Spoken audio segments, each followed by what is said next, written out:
be, but in a sense, financially, they have to be. But as educators, once an educator, always an educator. They were either participating, attending, or otherwise observing last Friday's, I'll call it Education Day, as it were. So the education conference and listening to the presentations. And two things were sort of on their minds collectively. One was the increasing willingness for government to expend funds, acquiring resources, and they were all very, very commendable of any government that is willing to continually invest in education, from the facilities to the resources to the staffing to professional development, which I think, as a passing comment, they thought more and more is being done, but more and more can be done in that capacity. And where the new technologies come on board, leveraging other platforms, allowing teachers to not only interact with each other, but hopefully offering up students greater access. And if, as one said, the vision is extended to the homes, not just for communication and information sharing, but that the parents themselves can be actively involved, not to teach their children, but to see what is happening, not just to access the grades, but to appreciate how the work is being assigned, how it's progressing, and the like. But the second thing that they said, which was their primary focus, was that it's good to see teachers being paid, and for some, they realized that they, paved the way. The salaries that they were making, even with the added responsibilities, adjusted for inflation, doesn't account, or come near to the base salary of $5,000 per month. And they weren't saying whether that was too much or not enough. What they were sharing is that what is being done to ensure that not only you're attracting, but you're retaining the right caliber, from the abilities to teach the requisite subjects to the disposition, the interests. Now, these are educators, and their views, one in particular said, if that view was expressed even among other educators, there would be some that would have hurt feelings. I think it might have been a phrase, but it's the truth. Not everyone who stands in front of a classroom really has that calling. And I was very pleased to see not just the respect and appreciation, the willingness to continue to contribute, to offer up any assistance and guidance to any teacher in any school, but the fact that there's a realization increasingly that money alone, not just the attractive salary, isn't going to improve the quality of education. So when I asked, well, what do we do? And they said, there's the competency screening. Hopefully that's being deployed in every sector. There should be the mentoring and evaluation, but a level of accountability from, as an example, one said in another jurisdiction, in another school setting, every year, teachers were sort of evaluated by their peers, by their students, and then externally, with a view to not just weeding out the teachers, but improving them. Sometimes one teacher was assigned to teach in a particular area that really wasn't the training, or really wasn't comfortable, despite professing an interest in that area. Reassigned to another area and blossom. Or perhaps the teachers teaching students at a certain age when the teacher would be better, and not even that the teacher realizes it for him or herself, but because of the experience of the more informed, experienced older teachers. Say you teaching 5-year-olds, you would probably be better equipped to teaching 15 years old students, or 10-year-olds versus 5-year-olds. And one shared, this might seem to be a bit much, but it's necessary. One gave an example. Initially thought that the foray into teaching would position that teacher to teach just across the board in a number of subjects, and over time found that they had a penchant, put a forte for a particular subject, and with tenure and the like, you get more confidence, you get that sense of stability, and as a result, you're able to deliver better teaching. Now, when I ask, well, what about this idea of a curriculum and the notion that for us as parents, and probably the same for policymakers, we're expecting teachers to, well, did you get through, the 5 pages that was assigned today? And that, one teacher acknowledged, was a problem, in the past, but may not necessarily be as much so these days, but still an issue. We want to teach students so they learn, and they learn how to learn, not necessarily how to regurgitate and give us the information that we already know and we gave them to memorize. But their main focus was on the idea that if we're paying and we're not properly expecting, the return on the money, are we getting the value? Are we ensuring that the teachers are just being attracted because that salary is perhaps more than what they may get with the same qualifications in another setting, in another part of government, for instance. Oh, interesting. And I really welcome, valued, truly appreciate not only the candidness, not just the expected respect and diplomacy, but their stated desire, very obvious intent to ensure that the students and their learning outcomes were paramount. Now, I think you may be like me, 5,000, and hey, we got to make sure we pay our teachers well, because we need the best teachers. We need to keep them happy, make sure that they're well taken care of and provided. And we thought that was a great thing. Listening to these teachers, they've come away saying, for some you may have to pay them 10,000. For some, 2,500 is too much. You're paying for what you get, but you need to ensure that you're getting what you pay for. Be interesting to hear from you if you have a perspective on that. You may say you need to pay them more. You may say, well, that's reasonable. You may agree with what I tried to relay as I understood the comments that were shared. Hey, 949-8037, 949-6990, or toll free with the compliments of Flow, 1-800-534-8255. Then perhaps the other comment from that small discussion, somewhat connected and related to education, as I think almost everything is, was the notion that we're probably not appreciating that the homes. Now, we're cognizant that home life the student goes home to. Is it that safe home where it's not chaotic and everybody running all over the place, or that there is a sense of nurturing, security and the like. But can the parents actually partner?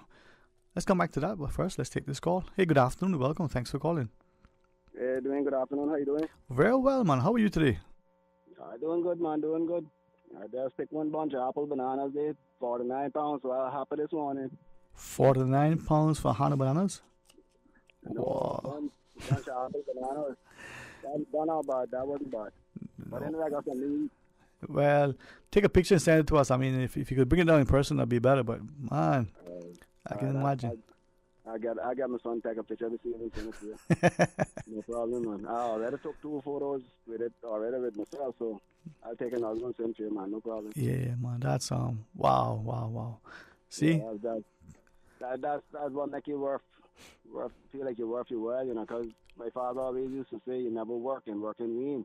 You try to work for something to come out with the next day, Mm-hmm. Right. And that's why I called, because I heard you with the topic of education. Yeah. And that is one of the topics that burns me every day, because I see here, especially here on the Brock, I don't know about Grand Cayman, but we have a lot of these teachers that are coming from foreign because they hear of this $5,000 payment. They come in here as teachers. They bring in their husbands and they bring in their wives into this country. And as far as I know, under the immigration law, that once you come here as a guest, you're not supposed to work. And they bring their husband, they bring their spouses in the next thing you hear that they're in the education system working. I tell you, really and truly, Sterling, if you was to come to the Brock and just visit these schools, or just pay attention to these schools, like during the time they let out in the evening or whatever, we have the majority of the teachers are husbands and wives working in the school. and I just can't grasp my comprehension around what is happening with this government. Why are they allowing these kind of things to happen in this country? They are coming here as like I say, as one individual to work, and then their wife or their husband goes online and get a degree, and then the next thing they're in the school work, teaching and working because of the $5,000. They wasn't jumping into this occasion when they were making their $2,000 to $2,500. They wasn't jumping into that. Now that they hear this big money, they coming from every corner of the globe to come to the Cayman Islands to work education system.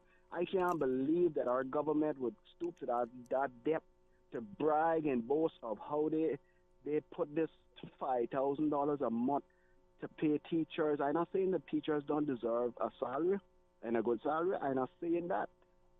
But Mm-hmm. when it comes to this thing about bringing in your spouse as a guest into this country in the next month or the next couple of months, they are into the education system working. Mm-hmm. That, darling, is what I am against, and that is what the government should stop because that is hindering our children every year coming up from school if they want to get into the little P section side of the school or English or the math sector or whichever section they want to get in the school. Our children can't get in there because of these people bringing their husband wives and putting them in the school and they getting their big where our children should be getting something. As I listen to you, I'm asking not just as the policymakers and the politicians, but what about the parents? How involved, how informed, how much interest do we have, as you're saying, to look and see whether we're getting the caliber that we need, whether it's from education or health services or any other sector, not just fill in the spaces that are in positions with available bodies, but there's the competence and the compassion. The whole thing, Sterling, is like I say to many people, our people are afraid to speak because they work for government. They're afraid to get their benefits cut. They're afraid that they go threaten them and say, listen, if this happens or you go there and expose us in this area, whatever area, we can slice your salary or we can get rid of you. Listen, the government has a policy states that the government has to have a good reason, Mm-hmm. valuable reason in order to fire someone. We are only speaking our opinion in our minds. Now, I'm retired, so I can speak mine. I don't care who like it and who don't. But what I'm saying is, if people don't stand up and speak, instead of sitting being like what my father talked about, biting up their gums under the tree, get up Mm-hmm. and call the talk show or send in a message to the newspaper or something, Mm-hmm. something to let people know that we are still alive and that we are paying attention. Mm-hmm. But like what you're saying, I mean, I listen to your show day after day, and you are even struggling somehow to even get people to call you concerning especially situations like this. And we need to realize that a situation like this, especially the education system, that is our children. That's our future. What's You know, interesting, though, I yeah, appreciate what you shared in that a number of people, and I want to say this carefully because it shows that they're engaged, but as you shared, there's a bit of reticence for different reasons. A number of people would say things, privately, not that they expect it to be confidential. They're expecting it to be, I'll be like what Miss Norm would say, back the water from, right? yeah, And it's not always easy to do that because of the way they present it or the nature of it or the fact that it could be somewhat inflammatory. It would be better to do as you do, exercise the courage and say something or ask something. But how do we get people to do that? Because if you're concerned that your benefits, your friendships, or even your perception could be hindered and somehow damaged because you question something or you make a direct statement. Think about your comment the other day relative to the road being paved and the beach access being blocked. I mean, that shouldn't be an issue if it's not being addressed properly, either yeah, because it's something wrong one. yeah. Something is really wrong, and the thing about it is, some people really don't call and voice their opinions because of anger. A Mm-hmm. lot of people are so angry that they're afraid they say the wrong thing. I can clearly understand that. Mm-hmm. But the true and the fact is, how long are we gonna hold in the anger in order for it to get worse? Because if we don't express ourselves, no, where are we going to be in the next 5 years? I'm not going no further than that, 5 years. Because my little girl is graduating in October. That's my last child in school. I am still concerned about many of the children in the school. I am not just stressing because of my children. I am stressing for the rest of the children of this country. Yeah. But it seems like people just want to hold their opinions to themselves. But then when they see you, they voice their opinions as though they have daggers coming out their mouth. So listen, we don't need to offend nobody. We don't need to curse off nobody. We don't need to say nothing like what you're saying that inappropriate.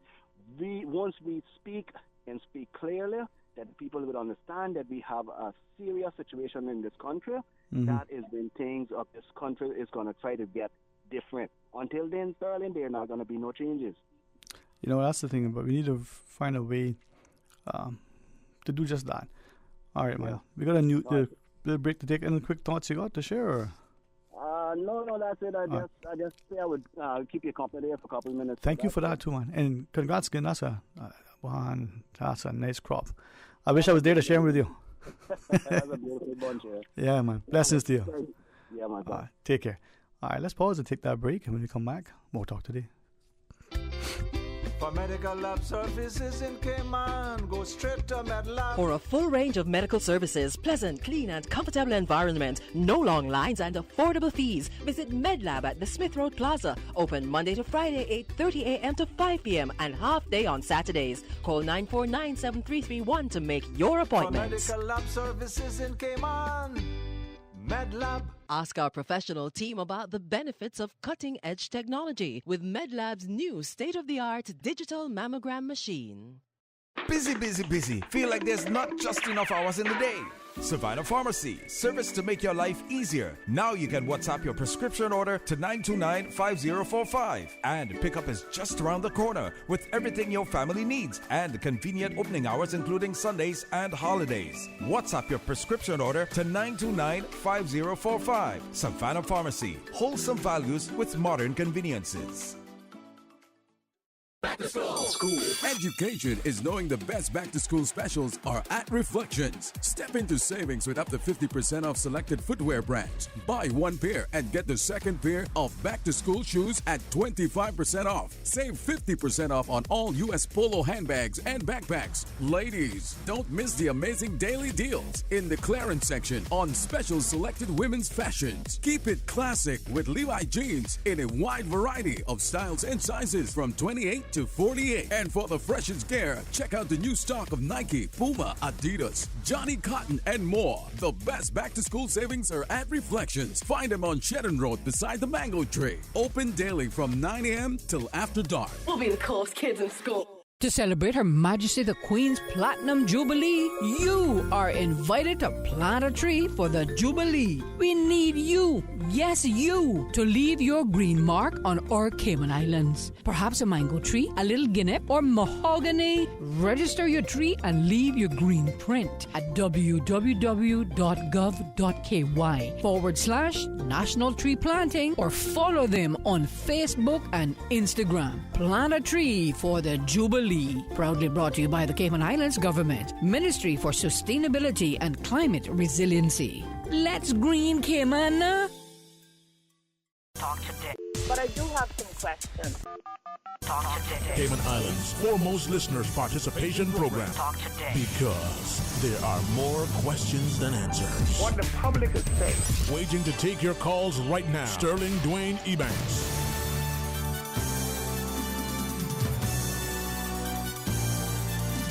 Hey, good afternoon. Welcome back, and thanks for joining us. 949-8037, 1-800-534-8255. Let's go to the phones. Welcome, good afternoon. Thanks for calling. Good afternoon, Sterling. How are you? Hey, good afternoon. How are you? Oh, pretty good. All right. Can I say thanks again? And we'd appreciate it. Yeah, man. Cool, Chris. And I'll call you later, but thank you so much. You're welcome, man. You're welcome. You're welcome. You know, I was listening to you, that caller just now, and a lot of stuff you were saying is so true. And, you know, I want to know when we really going to start speaking up, because we ain't got much time left to call ourselves Caymanians on this island. So we better stop chewing our guns up and start speak up and fight for a country, backing up on people now. But they're moving to the Philippines. They can't wait to leave here because Cayman has gone to the dogs. Cayman not for us. I'm like, excuse me? What make them think that any other country is better than the Cayman Islands? Because if they do leave and then they do come back, I hope and pray that neither assessment is there for them. That's what I hope.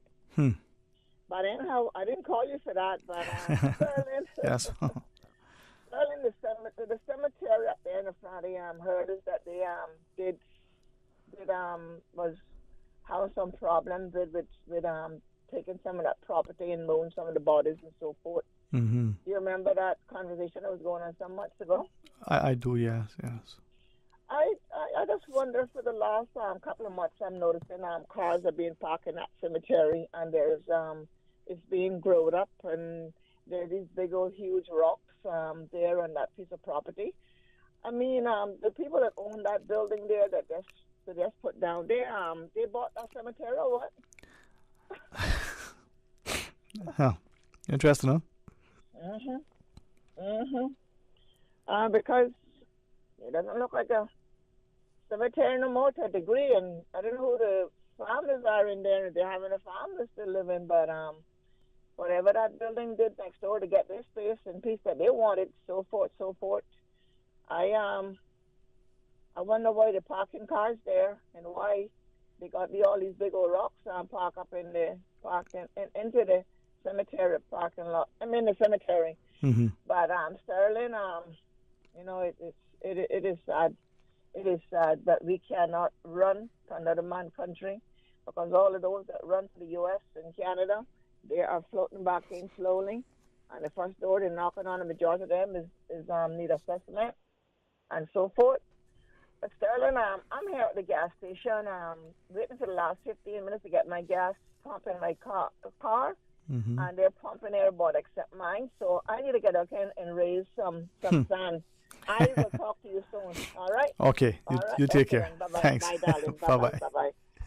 You know, as we listen to the callers, and the lady in particular, she references the gentleman prior, but as she shares, let's ask ourselves, do we have a healthy respect for ourselves? A healthy respect for each other? And what a healthy respect for this country? And do we call it our country? Now, you would probably think, if you were from here, whether that's ancestral links that go back generations, whether you have a teen level of status, we're told we can't call it citizenship because that can be bestowed by another entity, or you've had it just a few years, or expecting to get it because you've been here for a few years. Is it our country? Is it your country? Is it our country? Not that we should dismiss or somehow, disrespect whatever other linkage and lineage we may have, but we're here. Let's try this call. Hey, good afternoon and welcome. Thanks for calling. Good afternoon, Sterling Dwayne. How are you today? Very blessed and thankful. How about you? Boy, still here, rough, regular, poor, sober, and ugly. But I'm thankful and blessed. Yeah, man. Just stay under I live in New York, my friend. Don't come out. Yes, man. Yep. I will stay under that. To my Braca friend, I have to agree with him with that, that he voiced. Mm-hmm. But I will go a step further. We as Caymanians need to demand what is rightfully ours in this country. Because we sit back, lay back, and let any and everybody come here and walk over us. Mm. But is that interesting? And well, go ahead. You ask you something. And they tell you, oh, you need to get qualified. You go and you get your degrees, and you come back, you don't have enough working experience, and yet the individual that they hire normally is younger than you are, but yet they have the experience and you don't. Mm. No, we need to stand up and demand what is ours and fight for it. But isn't just in that statement, right? And you're speaking to the reality of it. Isn't something inherently wrong with that? As a citizen in your country, where you are living and working, you're not only being maligned, castigated, marginalized, and otherwise discredited, and you don't even know where the line is, much less to join it, much less to be even near the top of the queue. So, if that's the case, what's wrong with that picture? So I'm doing what's wrong with it. Mm-hmm. We just roll over and playing dead. Okay, so what do we do about it? Fight out. Fight back. How? Demand what's ours. How? Look at Bahamas. Okay. Look at Jamaica. Okay. So can we do it? And let's go along with you. Let's demand. Let's ensure that we insist. Right? Is there a way to do it that does not create social instability, social unrest, so that it doesn't seem that you're anti or that you're this, that, or the next thing that has a negative connotation? Is there a way to do it other than that? Well, I would suggest doing it, you would say, the peaceful way. Mm-hmm. Definitely the peaceful way. But if it doesn't work, something has to be done. Okay. And I think everybody understands that. And sometimes, like the caller, the gentleman prior, who's saying, well, some people, won't say things publicly because they're a bit emotional and they don't want to say it in a way that, maybe use some expletives or people might look at them in a different way. But we gather that in most jurisdictions, there's legislation that, protects certain things that are important to the country. And just like you want to go from one country to the next, you need to satisfy certain criteria to be able to enter that country, all right? Whether that's a visa or some sort of immigration control or the like. Now, in the Cayman context, if the people who, as we're alleging, can just step off the boat or the plane on a Friday and walk into an office on Monday, come as a visitor and start working, maybe that's on us. Yes, that's on us. That's what I'm telling you. We have to fight back. Okay, but if you look at the policymakers, which is the politicians, everyone that get in jumps up and beat their gums. Oh, if I had the power, if I were in the power, if I were in the seat, I would do this and I would do that. When they get in the seat, what they say? Their hands are tied. Why? Because they're now making big money and they ain't worried about the small man. Okay. So whether we either A, re-elect that person or keep re-electing, or while we see that's going on, 4 years is a short time. So sometimes you can get a lot done or a little depending on who you are, right? You can gain a lot of weight in 4 years. Probably more than you can lose it. So a lot can happen in 4 years. But if that's the case, then why are we as a people allowing that politician or that person on a public board or even wherever it is, it could be a private sector entity behaving in a certain way? Why do we sit down and take it? Certain Dwayne, you have enough on the outside that you would say you would say bought out at election time, because you go there, these people just live at what they can get for today. So I go there with a turkey or a ham or a glass of wine or whatever and give them and say, hey, look, this is yours. Right. And they would sell their soul for you because you gave it to them today. And a lot of times it's also because of who you are, friends, and we call, oh, that's my friend, so I can vote for him. No. You look at who is qualified, and I use that word again, qualified to do the job. Yeah. It is a qualification. There's also the sense of humility, empathy, and the like. But I think it comes back, and I don't mean to make it hard on the voter, right? But it comes back to me, the voter, individually and more important, collectively, needs to take an active role and participate, not just hold people accountable, but actively engage to ensure that they're informed uninvolved. Now, that takes a bit of effort on some of us. There are a number of things I think that we're dancing around, and I'm wondering to what extent not only are we, losing the game, but perhaps we're not even in the stadium to spectate, to know that the game is being played. Like my Braca friend said, we sit underneath the tamarind tree and we beat our gums, but when it comes out there to opening our mouth in the media, we don't do it. Yeah.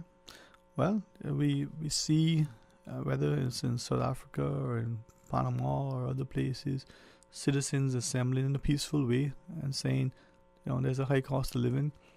They may demand, we saw it in the Far East, or whether it was just recently, one of their political leaders allegedly fleeing the country because citizens were unhappy with the rising cost and the like. But here, what do you say? Beat up our gums. Yeah, and the thing about it is a lot of them are afraid to be victimized because or to suffer consequences of it. I was a victim of that, but I am not shutting up. Yeah. Well, maybe we need to join. And your good friend that was on the radio yesterday, he was also victimized of it. But he don't shut up either. So there's a few of us that will not shut up. What does it say? We open our mouth and we voice what we have to voice. Yeah, dumping the whole frightened, right? Yeah. Okay. They try to shut you up, They try to shut you up. It happens, man. Certainly the effort is made. Yep. But I am one that I don't back down. Anyway. Thank you, man. It was good to have your company. Always a pleasure. Thank you. All right. I'll talk to you very soon. All right. I believe we got a break, and then we take some calls, and then we go to the news. Stay tuned for Talk Today. A caring and community spirit, cherished family and cultural values. These are some of the things that still embodies the Caymanian way of life in the Eastern Districts today. Savannah Pharmacy, your neighborhood pharmacy, located in Countryside Shopping Village, is delighted to offer products and services of real value. Whether it's catering to your family's medical needs or carrying apparel, gifts, and beauty products, Savannah Pharmacy provides you with more than just prescriptions. Remember, they're always just around the corner with everything your family needs and convenient opening hours, including Sundays and holidays. Savannah Pharmacy. For more information, call 946-3336. Subway makes it easy for you to stay on top of your health and wellness goals with our Fresh Fit menu options. Choose from 5 Fresh Fit Subway sandwiches with only 450 calories or less per 6-inch sub. Turkey breast, veggie, oven roasted chicken, black forest ham, sweet onion chicken teriyaki, or make your 6-inch Fresh Fit sub into a salad or wrap prepared with fresh vegetables. For a full menu and nutritional information, visit subway.ky. Subway, eat fresh. The Cayman Islands Health Services Authority's general practice and public health clinics have relocated to Smith Road Medical Center. At the new location, you'll receive top quality care in a comfortable, modern space, enhancing your patient experience. Do you have flu-like symptoms or other non-emergent illnesses or injury? HSA's new urgent care walk-in clinic is now open at the main hospital campus. The new general practice location is for appointments only. For more information, call 949-8600 or visit hsa.ky. Breitling watches are defined by quality, innovation, and style, and you have the chance to win one in August during Kirk Freeport's 50th anniversary sweepstakes. Each month, lucky shoppers have the chance to win a piece of jewelry or a watch from luxury brands. Every purchase of $100 at any Kirk Freeport store gains you entry into the monthly drawing, so stop in today. Next up, September's prize is the Chopar Happy Dreams bracelet. View terms and conditions on KirkFreeport.com. Talk today. But I do have some questions. Talk today. Cayman Islands' foremost listeners' participation program. Talk today. Because there are more questions than answers. What the public is saying. Waiting to take your calls right now. Sterling Dwayne Ebanks.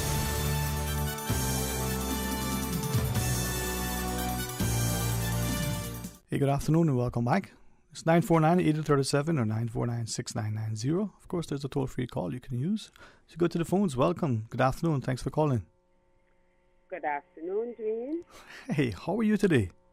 I I'm grateful, as always. How are you? I am blessed, man. Very thankful. Even in the days when things don't look how you want them, you're just very grateful. Absolutely. Jane, before I address why I called, I want to say to one of your previous callers, I heard you say to them something about if something happens, you wouldn't want it to cause social. I don't remember your exact word, but like social discord. I don't know if you woke up late, but that's already happening. Okay, that is the problem. Okay, and that is what needs to be addressed. How do we stop that from going any further? All right, we already have that problem. That is the core of the problem, and that's what needs to be regressed or just completely stopped. And it's not like the powers to be don't know what's causing it. I think the question here is, are they willing to put a stop to it? Okay? But one thing I do believe that all elected members need to remember, and I don't care if they're government or opposition, it's the Caymanians who can vote. So make sure when you make decisions, you don't upset them. Because the very people who are getting their way and that have caused our little country to become what it has become, 99% of them cannot vote here. So they need to bear that in mind. And to one of your other callers, he is absolutely right. We have to speak up. Everybody needs to speak up. Beating up the gums ain't going to help it. There's no violence that needs to take place, but there is strength in numbers. And everybody needs to join hands and decide we're not taking this anymore. I'm glad that person, whoever it was, used the Bahamas and Jamaica and some of the neighboring islands as an example. Because I have said this many, many times. We are the only country in the world where this happens. It don't happen in any other Caribbean island. It don't happen in the U.S. It don't happen in Canada. It don't happen in Europe. But it happens here. And it has been going on for far too long. So a stop needs to be put to it. Unfortunately, when you back a coward against the wall, and I'm not suggesting that anyone who has spoken out now is a coward, but I'm just using an analogy here. When you back a coward against the wall, there's no telling how they will retaliate.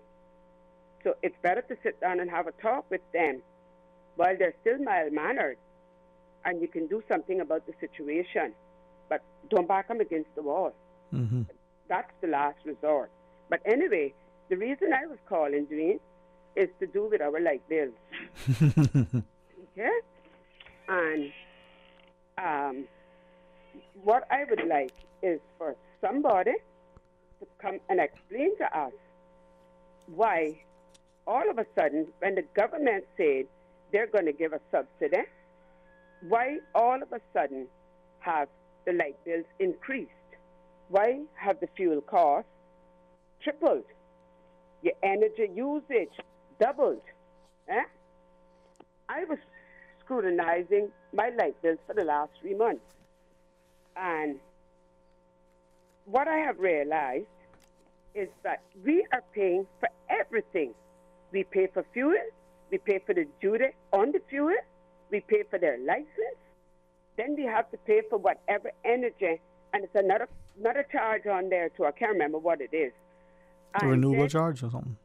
Sorry? Is it a renewable charge? Yeah, something like that, exactly.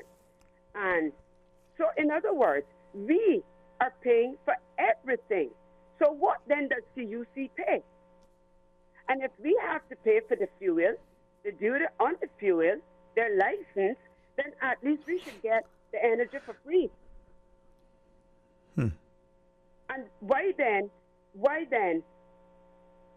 since the government announced that they would be giving the subsidy, why all of a sudden has CUC decided they're going to triple the charge on fuel costs, and then they're going to double your usage? I am very sorry. There's nobody from CUC that could look me in the face and say to me, oh, it's because of this and it's because of that, and check your AC and check your heater and this and that and the next thing. Because in some cases, you're not even in your home. Everything is shut down. So why then are you being overcharged? Can they explain that? And I am not here to say that everyone knows how to check their AC to make sure nothing is wrong or whatever else they have going on in their house. I do believe that for the majority of us, we know or we understand these things. And if we don't know, we know who to call and ask, just to make sure everything is working perfectly. And if it was working perfectly 3 months ago, what went wrong the last month? My light bill increased. And the reason it increased, because I took the time to go through it. And I'd never done that before. My fuel cost has been tripled. And the energy usage is now doubled. And I've done nothing different here than I always do. Probably less. So they need to explain to people why, since the government decided they were going to give the subsidy, why is their system now changed to manipulate it to charge more? Because that's what has happened. Now, looking at something that someone has shared and saying that, for months, CUC has been indicating to expect increased costs as a result of all this. And if I'm hearing you correctly, you were saying, well, their costs could increase, but not, as you've alleged, double and triple in some instances. Well, but the thing is, since we're paying for fuel, right? How do they decide how much they're going to charge me versus how much they're going to charge you?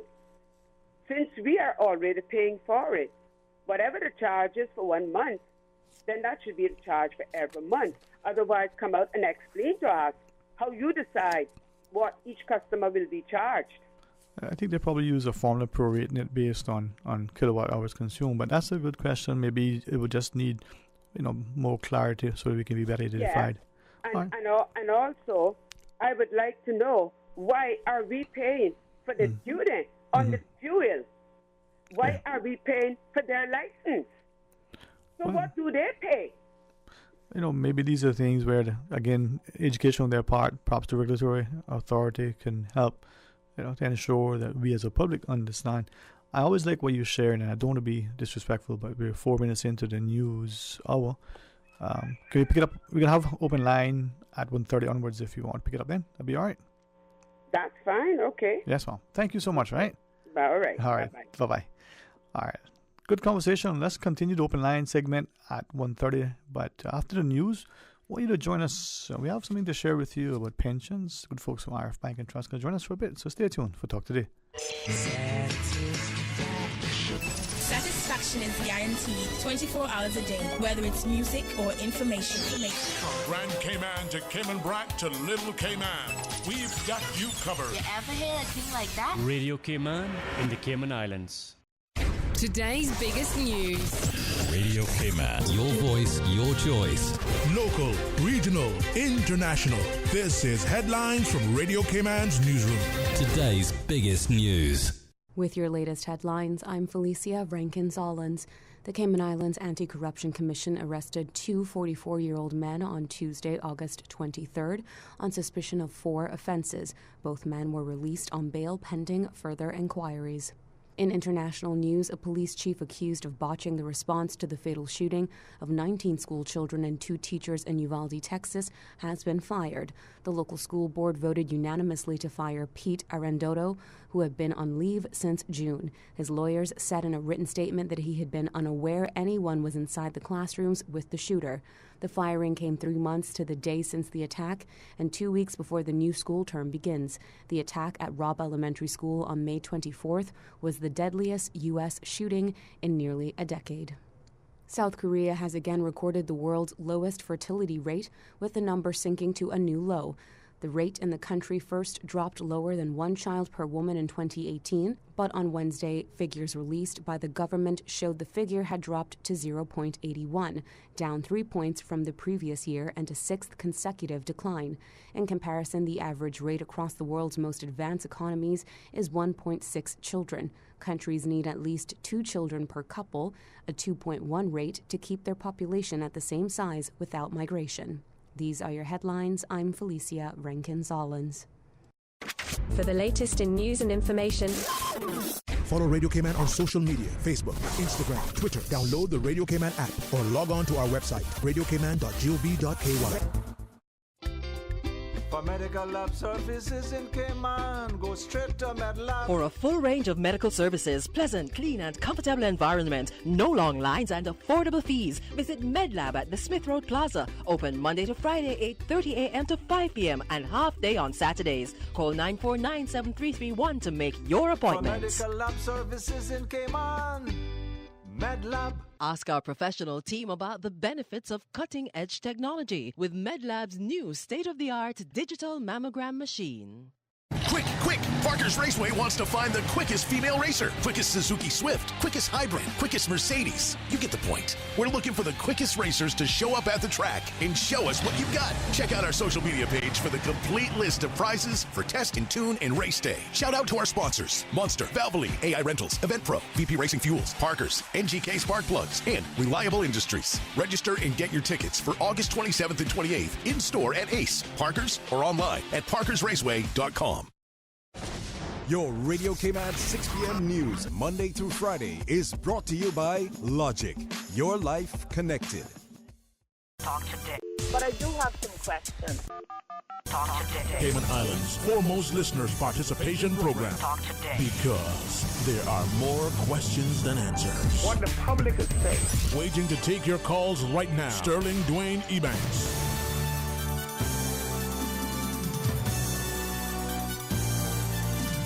Hey, good afternoon and welcome back, and thanks for joining us. And I want you to pay attention because we work hard. We want to put our money to work probably even harder and smarter for us. So I'm glad to be joined from RF Bank and Trust, Mr. Andy Parchman in the studio, the pension administrator. And before we go to the phones and welcome the VP, Mr. Andy, good afternoon. Thank you for coming on board. Good afternoon, Dwayne. Thank you very much for having me. All right. Well, joining us is the VP for Financial Advisors Services, Mr. David Van Onselen over in the Bahamas. Hey, David, good afternoon. Welcome. Hi, good afternoon. Thanks very much for having us on your show.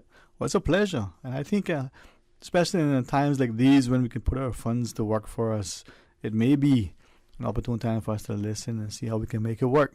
So pensions, for some of us, we think about that when we're old. For some of us, we never age, so that day will never come. That's the thought anyway, right? That is correct, yeah. If I can just start maybe at the outset and ask you, when we're thinking of pension funds and picking one, I think we all say, well, pick the right one. It's important to make sure you're making the contributions to the right plan.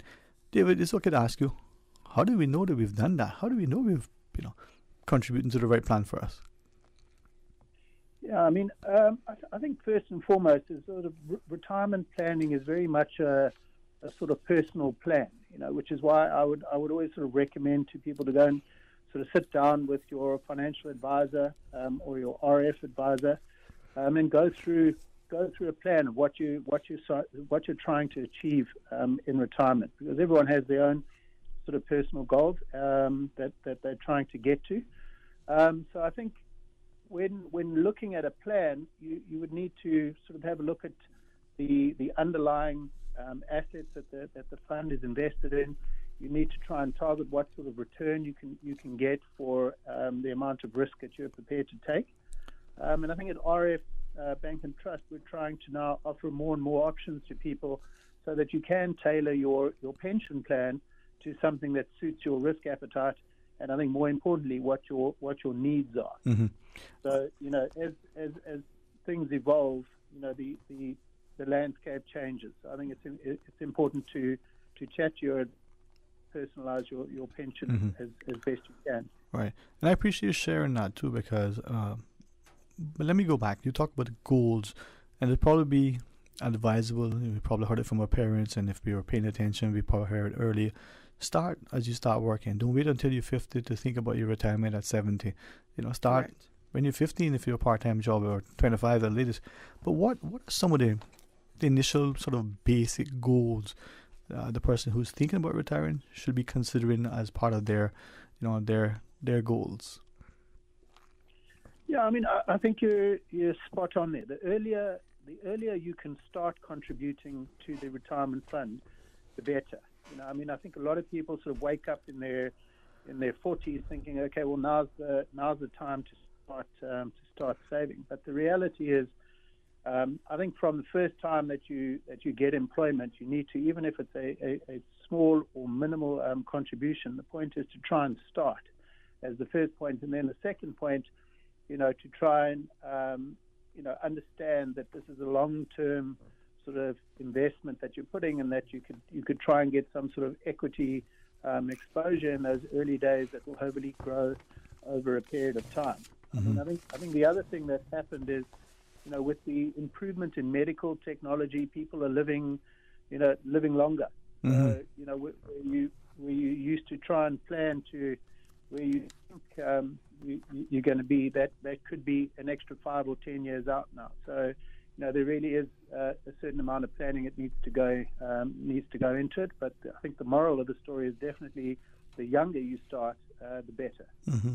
And before I ask Mr. Yandy to sort of join us in the conversation, Dave, if it's okay to ask of you, you reference risk appetite, and for some you can choose to explain that if you want, but I think it's self-evident. Some of us obviously have a voracious appetite, just look at what we consume. But is there a way to an individual to sort of assess what is your propensity for risk? What is your appetite?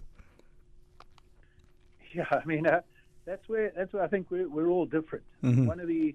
One of the tools that financial planners will have is to do a risk assessment with an individual, saying how much return are you prepared to get versus the appetite to see downside in the market like we've seen in the last 6 months. Are you prepared to ride out the waves without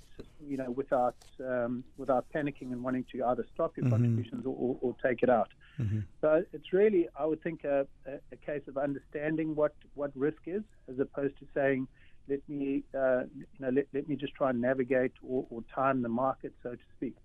But I think the point is to try and understand what risk is, and over a 20-year period, there's enough data out there to point you in the right direction. Right. Well, we're speaking to David Van Onselen, the VP for Financial Advisory Services for IFR Bank and Trust in Bahamas, and in the studio, the pension administrator, Mr. Andy Parchment. Andy, your thoughts? I mean, it's important. I mean, as it is, it's really not. Pension is only a supplement. Mm-hmm. Really, if you take a look at it, when it comes to how it is in Cayman, we're only allowed to withdraw a certain amount per year. So no matter whether you've saved enough into pension, you really should be looking at other investments as well. Mm-hmm. And that's what we offer. You have more voluntary options that are not locked in to a plan. So whereas we would encourage everyone that as they start working, in fact, students coming out of college that are just about to go, they should be educated what the pension laws are, what an employer is required, what their requirements are. So it's not a shock when they get, their first pay, the 5% coming out. It's kind of felt like that 5% coming out is something huge. But that additional 5% that you got from your employer also is a big help. Mm-hmm. So once you kind of get that hang of it from that age and you start thinking, okay, well, I want to invest in something else, you have another voluntary outlet, and RF has quite a few of those that you can say, I would like to, in the next 10 years, this is where I want to be. And I not only have my pension because I know I can only withdraw a certain amount under certain circumstances. Now I have an additional voluntary that I can structure in a way that's going to be beneficial for college for me and my kids, or anything, renovating your home, building a home, or anything that you don't have to go to the bank for, because you actually have an additional voluntary account that is not restricted in any way that you can control. And I think that's what people need to be realizing, that, and no matter how, what David was talking on is risk. If you have a certain amount of cash that you think you can put away, whether it's from sale of a property or whether it's from even from your retirement, that you can say, okay, I want to put that into some additional investments. We have vehicles for that, that you can talk to an advisor and you can say, okay, well, this is where I want to be. How much do I need to put aside in the future, or how much do I need to put aside now to accomplish that goal? Or I'm going to be retiring in, the next 10 years, and I'm going to have the health insurance that comes with where I work. That's a big deal right now. I'm actually, dealing with a lot of retirees that are at that point where they're looking, health insurance is going to be a lot more expensive for them as they're no longer working. And they need, some of them are actually going to have to take their retirement supplement to take care of their health insurance. So we don't think about that at a young age where we're healthy and working and stuff, but at the point, or as you get older, that this is reality. Things are going to be more expensive. If you're not working, then that you're not having that coverage or that extra money coming in, you're having to be dependent on other sources, whereas you could have had something that was really in addition to your retirement payment, something that was added on to that. David, back to you. If, as the Andy was sharing, you have someone who's making, a sizable salary, about $5,000, $10,000 a month, and now they're going to be retiring in a defined period. What sort of income should they have in order to maintain the lifestyle that they want, knowing that that $5,000, $10,000, $15,000 they were making probably won't be there in the ensuing period of their retirement? So in principle, people would try and work to be able to get in between 70 and 85% of their pre-retirement income. So that would sort of equate to like a perfect case scenario where you're now retired and living on 80 to 85% of your pre-retirement income and enjoying your retirement. But I think, as Yendi alluded to there, I think the RF value proposition going forward is that we'll have the pension in place, but we're also going to have 4 different mutual fund options for discretionary savings and investments. There'll be 6 sort of low-cost ETF options for people to add additional savings and investments into.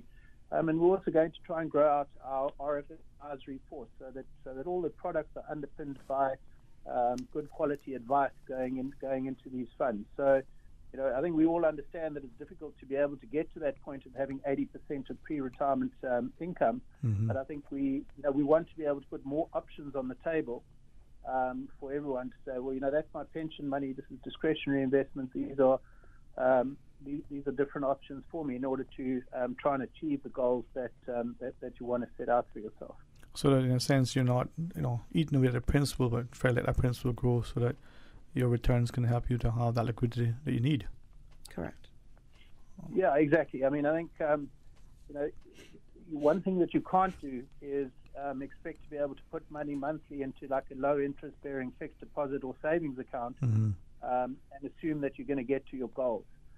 If you go and look at any of the projections, the underlying performance of whatever you invest in is absolutely crucial to getting you to that goal of in between 70 and 85%. So the performance of the underlying investment is sort of critical to achieving these goals.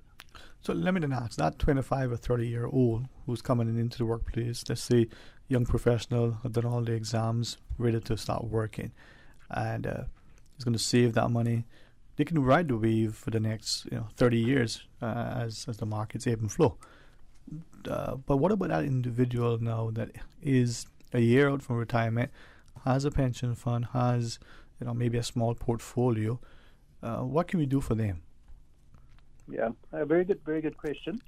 At RF, we've created an account called a personal retirement account. So in my mind, one of the key benefits to a personal retirement account is it gives people flexibility in retirement. So, I mean, as we've seen over the last couple of years, is that the world changes and people's own circumstances change all of the time. So I would say in an old traditional model, people would opt to maybe look at buying an annuity, which sort of ties you into a fixed income for a long period of time. What our personal retirement account offers is flexibility to draw down on that income as and when you want. So if you want a monthly income, we can accommodate that. If you want a sort of biannual income or just an annual amount, we can pay that. And I think importantly, what a personal retirement account also accommodates is in the event that there's an unexpected expense. So let's say there's a big medical expense when you're 81 years old. You have access to your capital. It's not sort of tied up in a monthly annuity. So I think in today's terms, flexibility is key, and that's what the personal retirement account brings. So and then if we're looking at sorry, Mr. Andy, if we're looking at a return, some people want a percentage return. They'll see if they can get a 2% now on a CD, they will be jumping for joy, I think. What sort of returns we're looking at? Okay, so that's the other point is that sometimes I get a lot of questions of people saying, what rate can you give me? Right. Going into these sort of long-term investments, the money is invested and the returns fluctuate over a period of time. I mean, I think the last 12 months is quite a good example where the pension plan in 2021 did a return of around 12%, which is fantastic. Mm-hmm. However, in the first 6 months of this year, that 12% has been eroded. So I think the moral of the story is that confidently you can say you will well outperform a fixed deposit or a savings account rate. It's just about absorbing the long-term plan if things fluctuate. But I think if you end up getting in between 5 and 8% over a period of time, that's a substantially better result than sitting in the bank. Mr. Andy? No, I definitely agree. I mean, if we're looking at the history of the plans, last year definitely was one of the best years when it came to returns. But we did see, with all the things that are going on in the world, there's a lot of things that actually do dictate what happens in the markets. And this is how we want to write it out for that younger sort of employee. Right. Now, when we're looking at retirement, there are those of us, David, who we work for a large organization, and then there's some of us who we may be the principals in the entity, or we may be the sole proprietor. Any differences in approach for any of those three individuals, for instance? I mean, I think the principles are the same.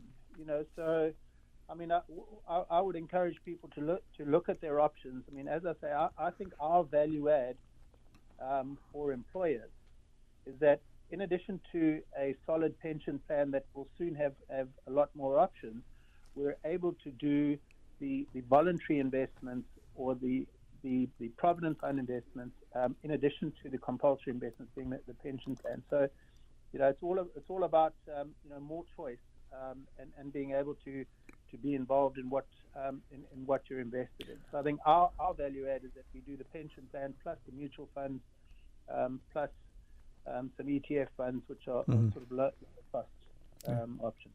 And we know that our pensions legislation here, for instance, has what they call the additional voluntary contributions, where you're not subject to the same sort of criteria and withdrawals relative to the pension. So, Ms. Andy, put that money in extra could benefit you down the road. Well, I mean, as it is, if you have money saved up that is specifically for renovations on your home, you can apply for renovations for your home from the pension instead, and use the money that you have saved to put in to some other sort of investment, because you have that option. You have it for tuition. If you have money set aside for tuition that can actually grow for you, or going to something else that's then you can apply for your AVCs as long as you have it. Because there's I wouldn't say very few people, but there's not many people have AVCs that they've put aside that extra for.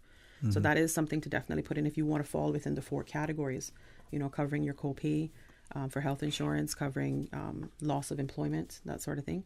Those are the type of options you have for AVCs, but it is still very restricted.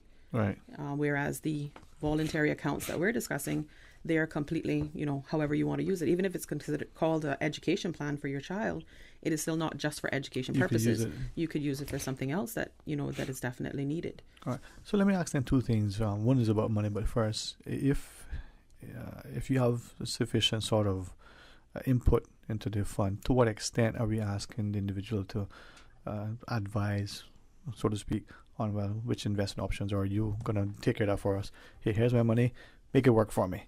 Well, that's really that's what we have as investment advisors. That's what you'd speak with someone and say, it's really your option, or if you have a background already in it, then you're more comfortable in saying, okay, what are you invested in?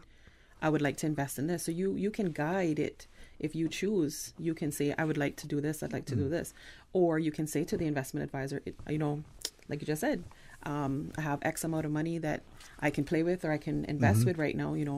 Can you run with it and show me what you can do? Show me the money. Yeah. So I mean, it's really up to the person. Sorry, David. Also, just to take that a step further. I mean, I encourage people to email through to us at invest@rfgroup.com to set up an appointment, because our advisors have access to some of the best asset managers in the world. So we've partnered with Morgan Stanley with some of their asset managers. So we're well positioned to put a lot of options out there for people. Okay, and I want to ask, because we talk about money, but for some listening, they might say, well, I want to have an extra $1,000. Somebody say I have $10,000. Somebody say I'm struggling to find $100 extra.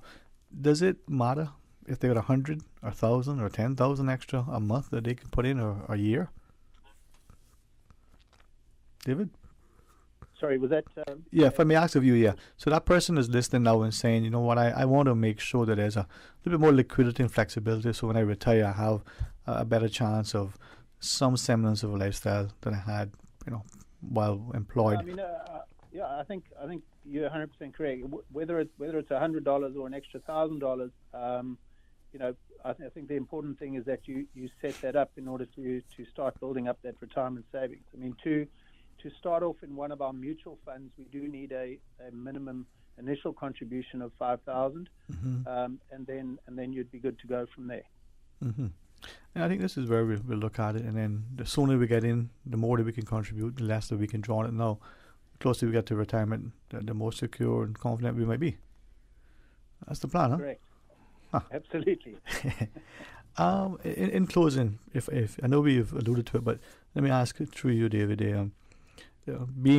Membership has its privileges. Any particular benefits that your members might enjoy as part of your investment vehicles? Yeah, thanks for asking that. Yeah, so how we've set up our product structure is that our existing RF pension clients will get in between a 12.5% and 25% discount on their mutual fund asset management fees. So we've set up a series of product called our Wealth Builder series that encourages people to save for specific goals, whether it's education, whether it's healthcare down the line.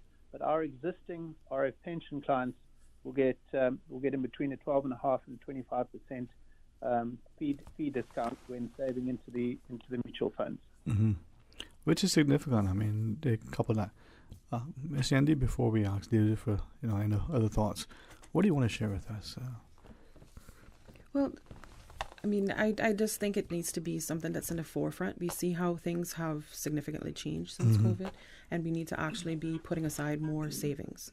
I think that's the bottom line, that we need to get back to, as we were kids. Dwayne, I'm sure you had it, we had piggy banks, we had savings, we were taking, in a little change or a little thing we were given as, for chore money or anything that we had, or most of us worked as baggers at Foster's. Yep. But any little thing that we could put aside, that was not assisting family was something that we saved, and then we got our little bank account because we could get a youth saver, a student saver. But we need to get back into that, getting our kids, more and like you said, talking about college, getting more involved in being mindful that, there's savings towards something, saving towards your future, because that's really what we need to focus on. And as you referenced, not to be disparaging of banks, but that traditional bank that we went into with our little piggy bank, for a lot of us, we're feeling that it's inaccessible. and it's not worth the trouble. So if we can utilize that, teach our children from now saving, so that they not just have a pension, but they have, a supplementary income. Yep. God's willing, when you're 20, 40 years, we'll be 60. We want to be healthy, and we may not have to go for a loan. We may have enough funds, set aside for that, and that's a beautiful thing to be able to have that, at least the option, right? Because you have those additional funds that are working for you. It's not something, because we're used to working. You know, that's not something that's foreign to us. We're just used to working in Cayman for what we have.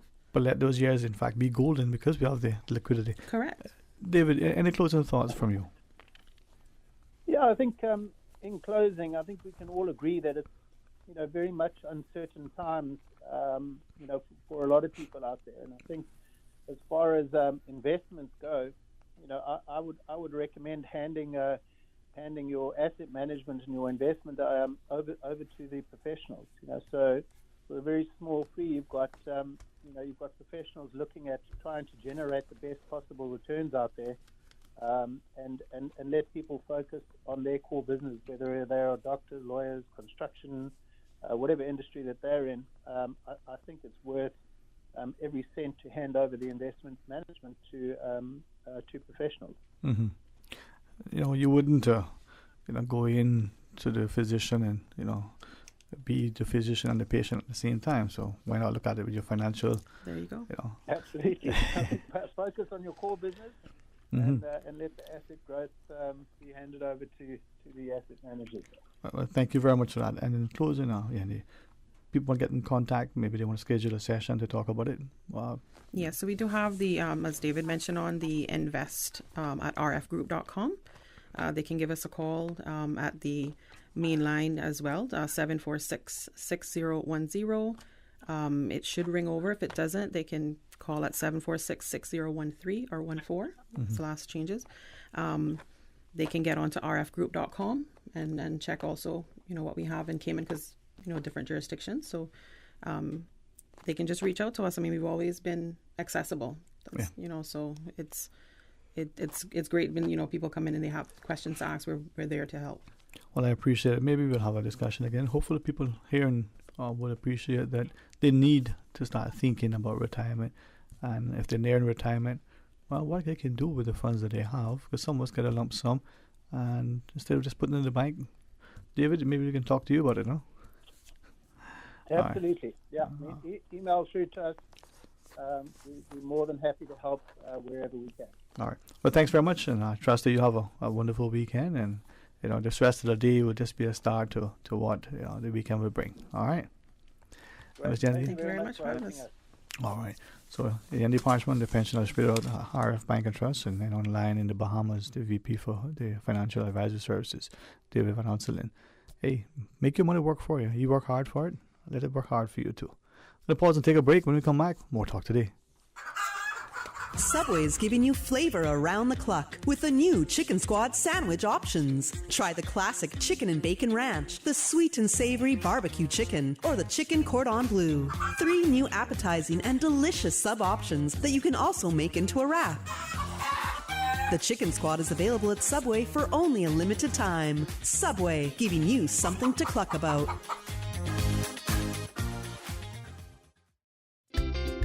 For medical lab services in Cayman, go straight to MedLab. Blood test, x-ray and mammogram, all of that is MedLab. Affordable fees and friendly service, a full professional team. MedLab is always comfortable, MedLab is always clean. For medical lab services in Cayman, MedLab. Call 949-7331 and ask about MedLab's new state-of-the-art digital mammogram machine. The Cayman Islands Chamber of Commerce Pension Plan. We're here for you. The current pension holiday is set to expire September 30th. Employers and employees will be required to recommence the legally specified pension contributions effective with October earnings. If you have any questions or concerns, please visit our website at chamberpension.ky or contact us at admin@pensions.ky. The Chamber Pension Plan, representing large and small employers in all sectors of Cayman's economy.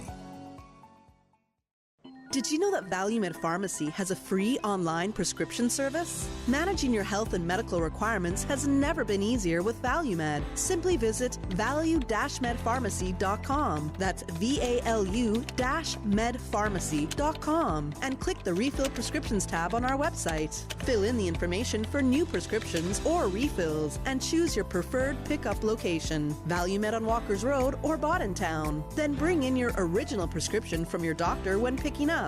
There's no need to stand in line and wait for your prescription. Save time and pick up prescriptions at your convenience by visiting value-medpharmacy.com. That's VALU-medpharmacy.com. As the community continues to take precautions from COVID-19, it is important to stay prepared for other disasters now that we're in the hurricane season. Here are some post-hurricane safety tips from the Department of Environmental Health. Always separate debris from household garbage after a hurricane. Debris includes roofing materials, tree branches, and metals. All items of debris must be placed in separate piles and must not cause obstruction to roadways or come in contact with electrical lines. For full guidance on post-hurricane safety tips, visit www.deh.gov.ky. Talk today. But I do have some questions. Talk today. Cayman Islands' foremost listeners' participation program. Talk today. Because there are more questions than answers. What the public is saying. Waiting to take your calls right now. Sterling Dwayne Ebanks.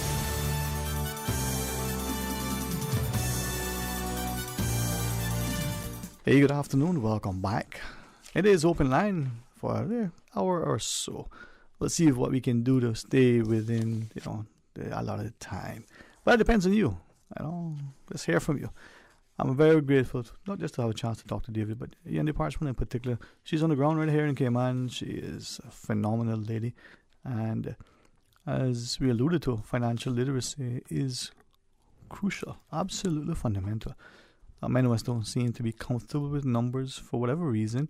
And financially speaking, we're probably even more uncomfortable because, we got a paycheck, we're going to spend the money, and what's the old joke? Well, I'm sure I must have had money left in the account because there were check leaves. Well, how many of us reconcile our accounts?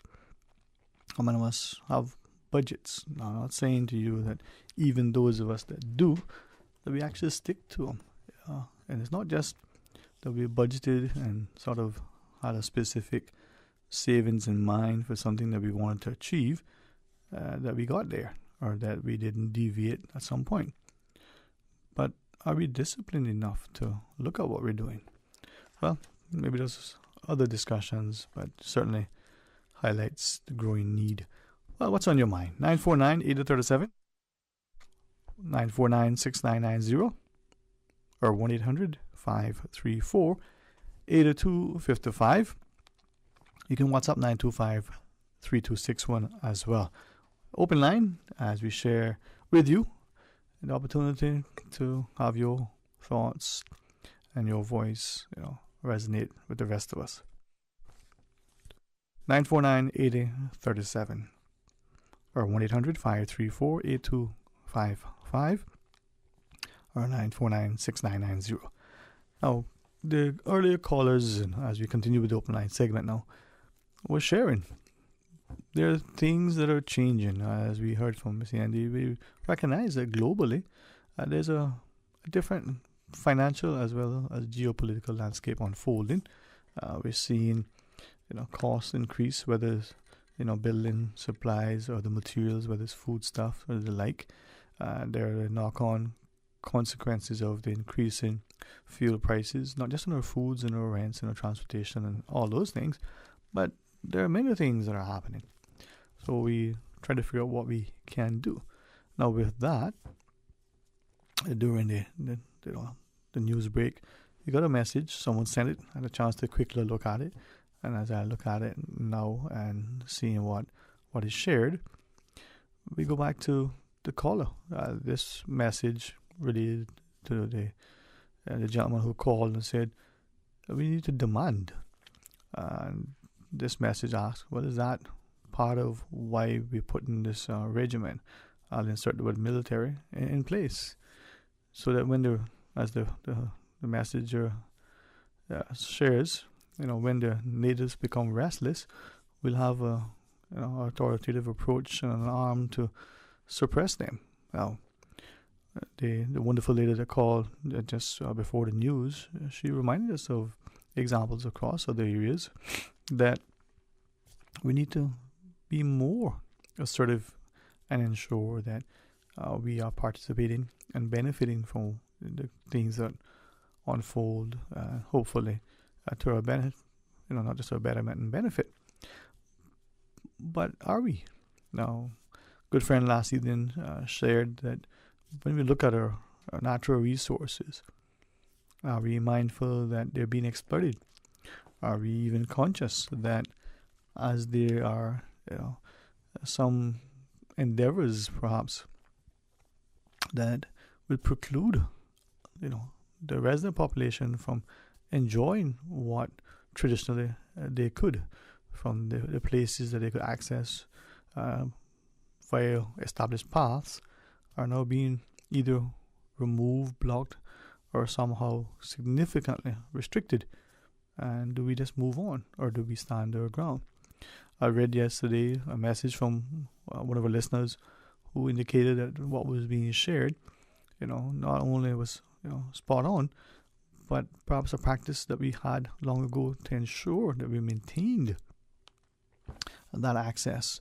The listener shared on New Year's Day, it was a customary practice to make sure we go to the beaches, that we walk certain paths, so that if there was any attempt or any indication that these paths weren't being preserved, despite the frequent use, this was a very deliberate, open demonstration that they were to be.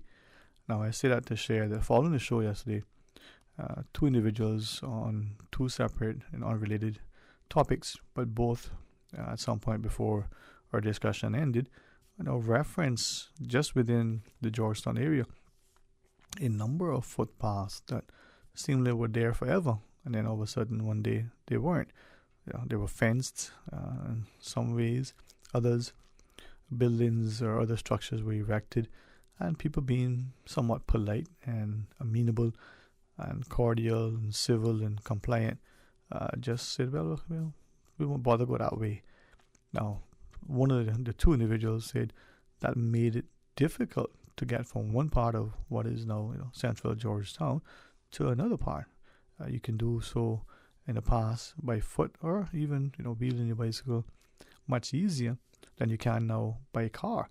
And if you're going to walk, you'd have to really take a very long roundabout way to get there. Now, he did share that the developments in the commercial spaces have taken place in the decades since he was a child. Well, they're part of progress, but could they not have been preserved? He gave us an example, big cities in the U.S. where how the buildings are constructed. He wondered in some instances if those sort of breezeways or little spaces weren't in fact, not only to allow people to move through the space, but were perhaps in recognition of these established footpaths, as it were. Now, he did say that we've perhaps come too far and have missed the boat and not able to reclaim some of those spaces, but there are some, as he pointed out, where there are gates and they're being padlocked every now and again. There are others where increasing attempts are being made, whether it's in communities or other ways, to physically restrict, limit, and exclude movement, not just through some conveyance like a vehicle or otherwise, but even by foot. Well, your thoughts? He shared, without even knowing the full particulars, he said, if you just read some of the comments that was shared recently with respect to the centuries-old wall that was removed, despite what seemingly, again, he said, just reading what has been published in the media, an undertaking and an understanding that there's no objection to the erection of the fence, but let's just preserve the wall. He said two things were very evident. One, comments from those who defend or assisted with the removal of the centuries-old stone wall showed a great insensitivity to suggest that just a pile of rubble, not properly stacked with mortar, and like the fact that it was there for centuries and weathered in many storms and hurricanes should be evident enough that structure was sufficiently positioned to be able to remain and didn't need. But then the building technique itself could speak to a process. The other sort of comment that he indicated is that by taking away some of these areas of sentimental value, these spaces that allow people to relate to their history, could in fact just be another attempt to not just degrade and discredit, but certainly diminish what otherwise could be a beautiful celebrated and cherished history. Let's pause and let's take the break, and when we come back, more Talk Today. Busy, busy, busy. Feel like there's not just enough hours in the day.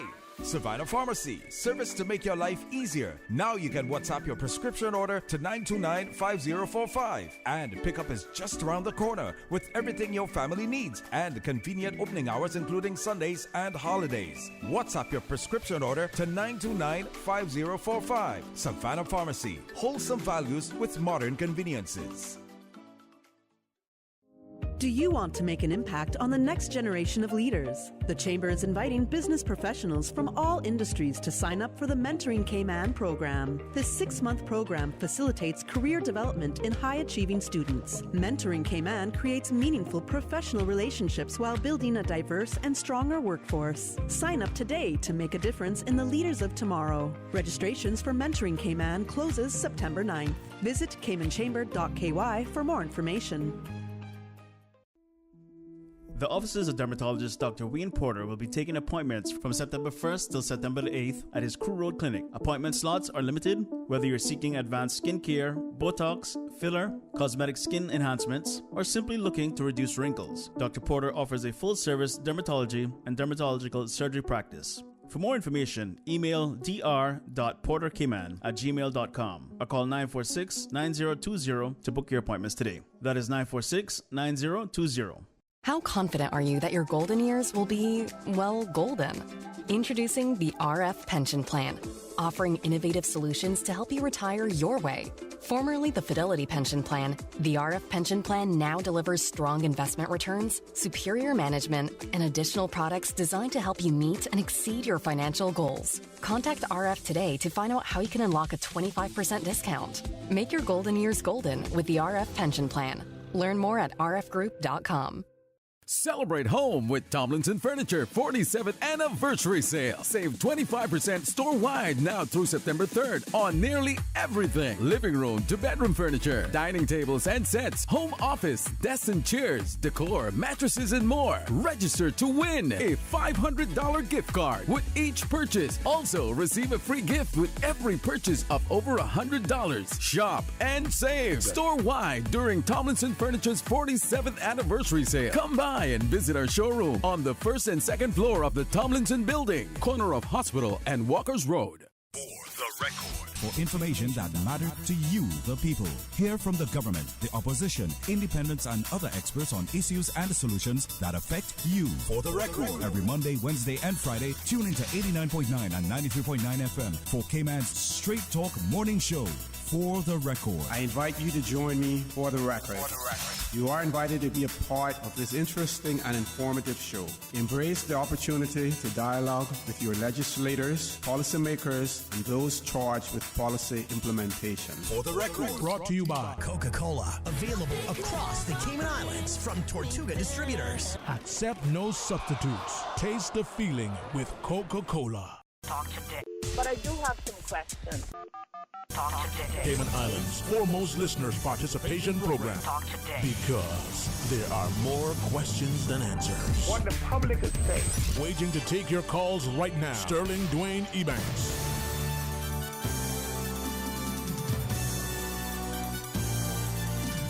Hey, good afternoon. Welcome back. Thanks for sharing your thoughts with us. 949-8037, 1-800-534-8255. Or you can WhatsApp 925-3261. And of course, if you can't access any of those, then try us on 949-6990. Just during the break, some of the message, and we're speaking about the costs just across the board, and wanted to share, as I quickly looked at it, just saying, not one to defend the personal rights, any of the public, utilities, the local monopolies, as it were, but wanted to say that as a customer over at CUC, they thought, well, their prices, like many, have increased. Thought that the government's attempt at trying to help somewhat to defray that increased sort of financial shock that many of us may have experienced as a result of our increased electric bill and the like was admirable. Now, is it a short-term measure? Is it sufficient? Many people would weigh in. But said, from their perspective, CUC was sending out regular communiques. Hey, be mindful that not only because of the summer heat, the prices will increase, but you have all these other things happening. And I'm just paraphrasing. The way the person read it was rather direct, but perhaps best to be expounded on it slightly. And be mindful, prices will increase as a result of increased fuel costs. Now, I sent back a quick response, and I'm hoping the individual would respond. The lady who called was saying, wait a minute, yeah, we know prices go up, but it seems that they have increased.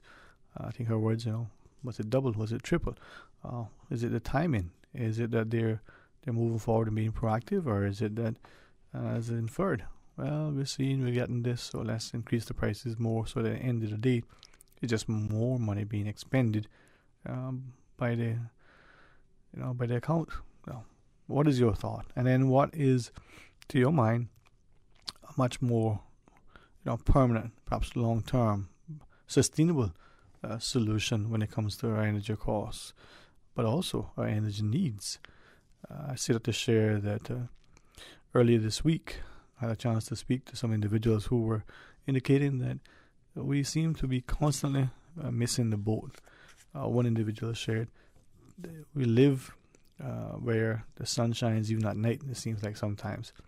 And we seem to not yet get on board with how do we use the solar technology much more efficiently.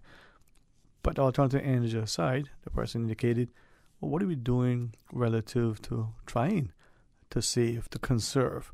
Not just because it's good for the environment, not just because it's good for the pocketbook, but just because. Why it would seem that as a society we've gone from where our parents and their parents and their parents were more cost conscious, more conservative, more sensitive and sensible, as he puts it, towards the environment and each other, without the labels and the taglines and all the banter that go with the environmental champions.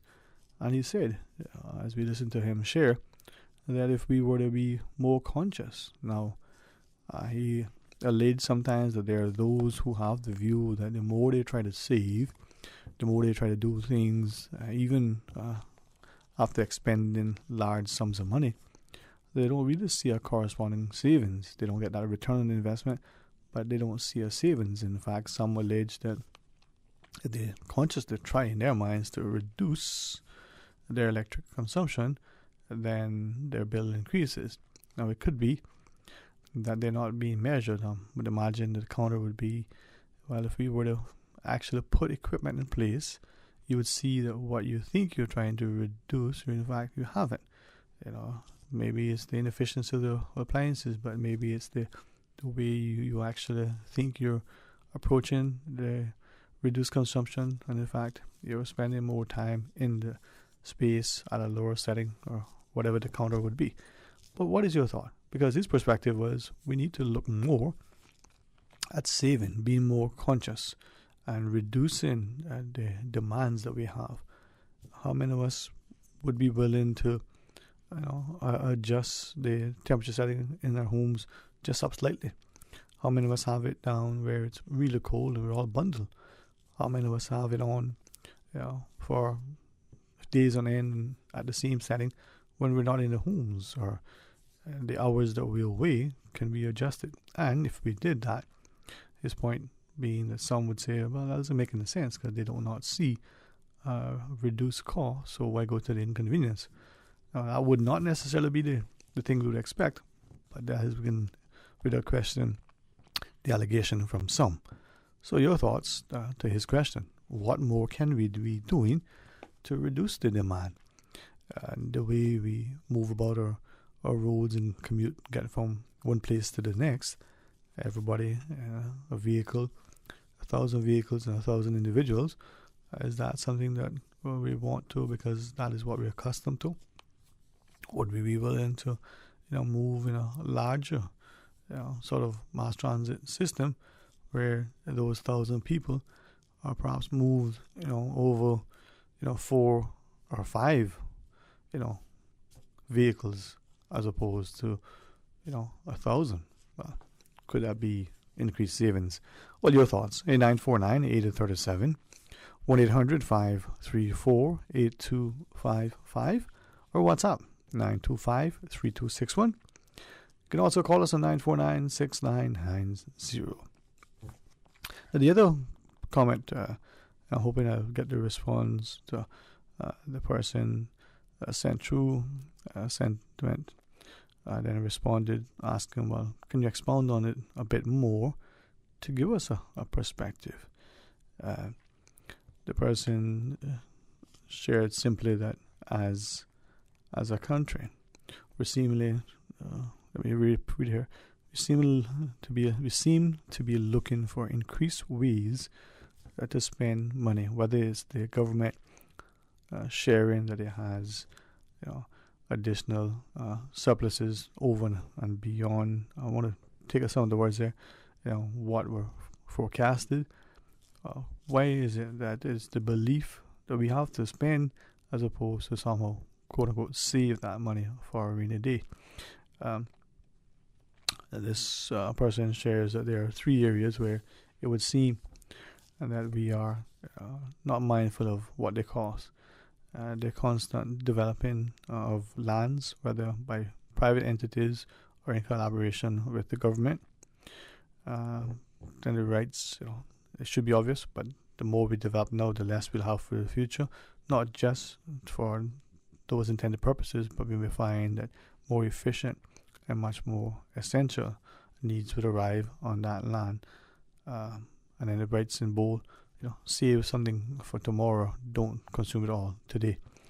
So the developing of lands. And the second thing, it says, why do we think that the amount of money we have should dictate and decide whether we have access to, education or health care? The person writes that governments may provide facilities for education, may provide funding, and we may have, quote unquote, a public education system. But there's still this growing perception that if it's privately, it's much better. Should it not be the other way around? Government with great resources should be able to deliver something that a private entity cannot. The credibility should be there, the investment through resources, and in brackets it says whether paying staff, buying equipment, or even building the buildings should be better than you would be able to get, one would expect, from a private entity. And then the third thing it says is, why do we think that, let me just refresh now. So why do we think that, non-promotion of cultural activities will somehow position us to be celebrated? This individual referenced a number of things that used to happen in the past and suggests that these days, just even acknowledging them for some would seem as if, we are not just want to cry back to the old days. He talked about, the first sort of regattas in the 30s to the ones in the 80s. It speaks to the whole idea that, what was the family fair day is now seemingly gone. But more increasingly, it says that we seem to be willing to celebrate other activities that are not necessarily grounded in Caymanian tradition over and above anything that seems to connect to our history and our heritage. Well, let's see what the response is to that. Let's pause and take a break. When we come back, more talk today. Radio Cayman, The voice, the heart, the soul of the Cayman Islands. Today's biggest news. Radio Cayman, your voice, your choice. Local, regional, international. This is Headlines from Radio Cayman's newsroom. Today's biggest news. With your latest headlines, I'm Felicia Rankin-Solins. Brianna Ebanks, age 14, who was reported missing on Friday, August 19th, has been located. The RCIPS thanks the public for their help in Brianna's safe return. In international news, Russia's president has signed a decree which could see 137,000 service personnel added to the country's armed forces in the coming months. Currently, Russia has a limit of just over 1 million military personnel and almost 900,000 civilian staff. Vladimir Putin's decree comes amid a recruitment drive around the country with large cash incentives on offer. Western officials say 70 to 80,000 troops have been killed or wounded since Russia invaded Ukraine 6 months ago. The UK is threatening health and marine life on the French coast by allowing raw sewage to be dumped in the Channel and North Sea, say 3 Euro MPs. Pollution warnings have been issued for almost 50 beaches in England and Wales after heavy rain caused sewage overflow to be diverted into rivers and the sea. The French MEPs accuse the UK of neglecting environmental commitments and risking marine life and fishing. British water companies have said they are investing in solving the problem. These are your headlines. I'm Felicia Rankin-Solins. For the latest in news and information, Follow Radio Cayman on social media, Facebook, Instagram, Twitter. Download the Radio Cayman app or log on to our website, radiocayman.gov.ky. Talk today. But I do have some questions. Talk today. Cayman Islands' foremost listeners' participation program. Talk today. Because there are more questions than answers. What the public is saying. Waiting to take your calls right now. Sterling Dwayne Ebanks.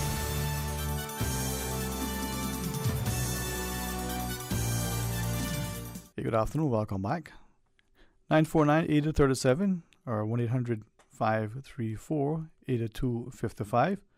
Or you can send us your thoughts on the WhatsApp 925-3261. And one of our listeners sent through a message earlier. There was a discussion and relative to specifically the BRAC about educators being sort of husband and wife teams. The caller asking, well, is it an instance where some come here as a teacher and then while here the other, the spouse gets qualified and employed subsequently? Now, many would probably say in the vein of education, it would probably be good to have a husband and wife team within the school working, and then the family is here. Now, this listener shares, to be fair, there are lots of couples who are teachers. And if you would look into some of them, you would probably find that they're senior teachers with, years and years of experience. And I think this is where we find increasingly that many individuals who have come to appreciate that education and educators, there's a calling. They'll join up.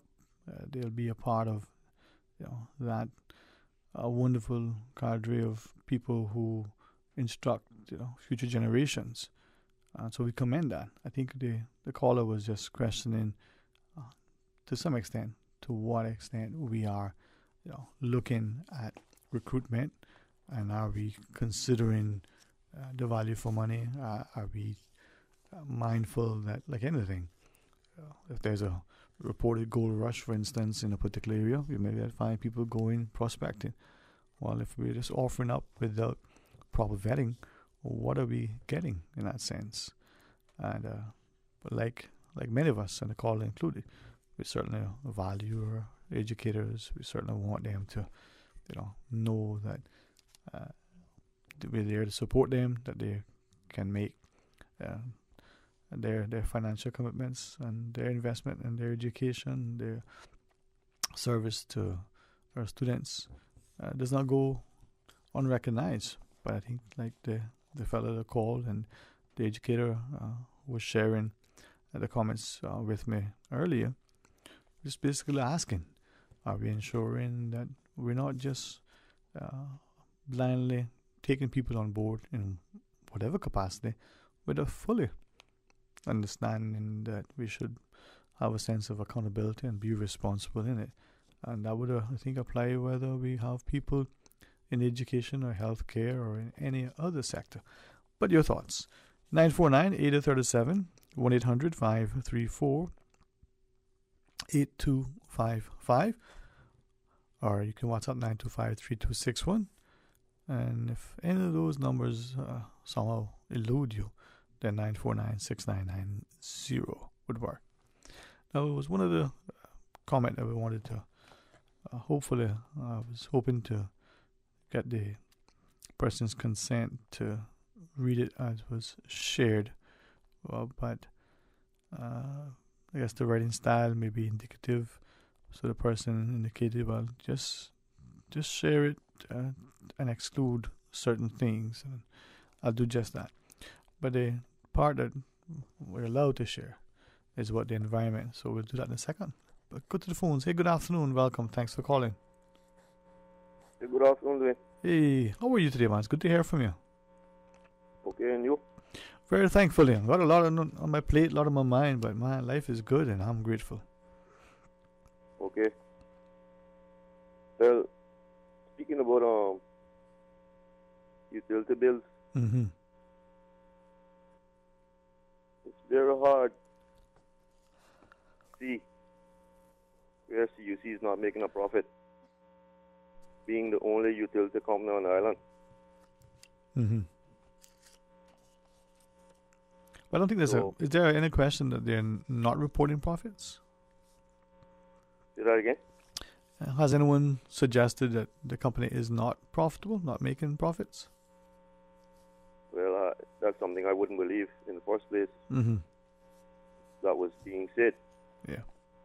But I as a Caymanian, I'm sure, being the only utility company on the island, they're able to charge us a lot less than what they're doing.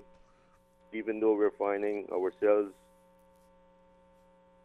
concerning the value of gas at this time in the whole world, I still believe CUC is able to help people in the Cayman Islands who are not able to afford to pay what they're charging. And the government has to use their power and to do whatever they need to do in order to see that that does not happen, so that the government does not have to be paying our bills for us because of CUC not willing to reduce what they're charging us. What would you, if you were hired as a consultant to advise the government, what are some of the things that you would propose that they could do, should look at, if possible? Well, one of the first things I would do is to see if the government are able to help individuals who have their personal homes with setting up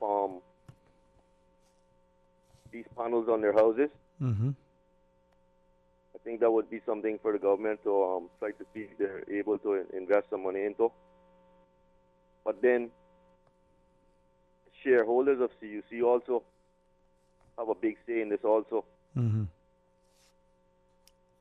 So it's not that they're starving to death either for money, the shareholders. I'm pretty sure. So they all have to stop being greedy, and realize that if they charge too much for our utility bills, the poor man is not going to be able to afford it as the rich man would. So if they keep looking in the area where rich people are paying their bills, probably as themselves, because I'm pretty sure a lot of those board members have a lot of money. Mm-hmm. And go ahead. Yeah, would you? I'm trying to read this sentiment from this listener, but let me see if I can sort of tie it into it. You talked with the shareholders. Would you consider the government taking large ownership in CUC, becoming a shareholder, purchasing up the shares and being a shareholder, or under nationalizing CUC? I mean, would you consider either of those? Well, I really was in as a Caymanian. Mm-hmm. I had a concern about the new contract that was being signed. Mm-hmm. Because the individual that signed it, or was a big part of the contract, was an employee with CUC before becoming a member of the Legislative Assembly. Mm-hmm. And he had a big part to do with the signing of the new 25-year contract. But that was signed on behalf of the government, right? Yes. And it was supposed to be signed on behalf of the people of the Cayman Islands, so that we're not facing what we're facing today, Dwayne. Mm-hmm. And that should never have been allowed. A person who was an employee at CUC before becoming a member of the Legislative Assembly, after becoming a member of the Legislative Assembly, was practically almost put in charge of the whole new contract. I can hear the concern, but then an individual, let's say, who's a lawyer or an accountant or someone working in the financial services sector and is now elected, any concerns in that person, whether it takes up a ministerial seat or is just a sitting member of parliament, that the same concerns that you expressed in this instance could be sort of accorded in the other? Well, I wasn't able to really understand everything you were saying, but I have a question, Dwayne. Mm-hmm. The utility company in Cayman Bragg, mm-hmm. the government doesn't have anything to do with that? I thought it was always privately owned, and isn't there now either an offer or a sale where it's now been acquired by another private entity? Okay. That's another serious problem. Because the individual that bought that, I'm pretty sure that's never going to be for sale. And to have an individual like that in charge of the utility company in our sister islands, that should have been a law put in place. That should have never been sold the way that it was sold. But is it too late now? Yeah, it's too late now. It's too late now. But the people of Cayman Bragg should have thought about this and not allowed something such as this to happen. And Moses Colonel, he's not gonna have to worry about paying no CUC bill. But in the future, when he's not able to stop the bills from going up for whatever reason, well, I'm hoping that off-rig will stand firm and do what they have to do to make sure no matter who the owners are, they're going to stand firm for the people of the Cayman Islands. Mm-hmm. Thank you very much, Dwayne. You're most welcome, and thank you for that, too. I believe we have that quick break, and then I'm told we'll join some other callers. Please stay tuned.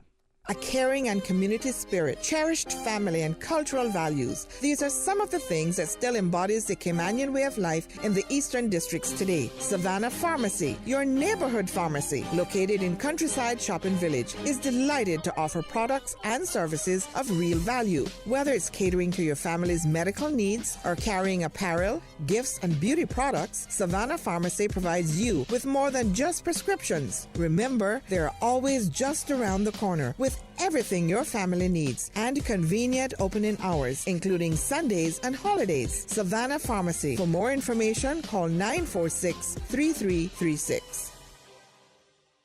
You see how hard it's raining? Yeah, and I don't have time to fight traffic and get my lunch from Subway. I have so much work to do. Why don't you order Subway by using the Let's Eat or Bento app? Save time, stay dry, and get your sandwich fast. I never thought of that. Great idea. I'm going to order now. Order me a veggie pizza while you're at it. And a cookie platter for the office. Too busy at work or home? Is the rainy weather stopping you from dining out? Order your favorite Subway sandwich, wrap, or pizza through the Let's Eat or Bento app with fast and reliable delivery. Subway. Eat fresh. For medical lab services in Cayman, go straight to MedLab. For a full range of medical services, pleasant, clean and comfortable environment, no long lines and affordable fees, visit MedLab at the Smith Road Plaza. Open Monday to Friday, 8:30 a.m. to 5 p.m. and half day on Saturdays. Call 949-7331 to make your appointment. For medical lab services in Cayman, MedLab. Ask our professional team about the benefits of cutting-edge technology with MedLab's new state-of-the-art digital mammogram machine.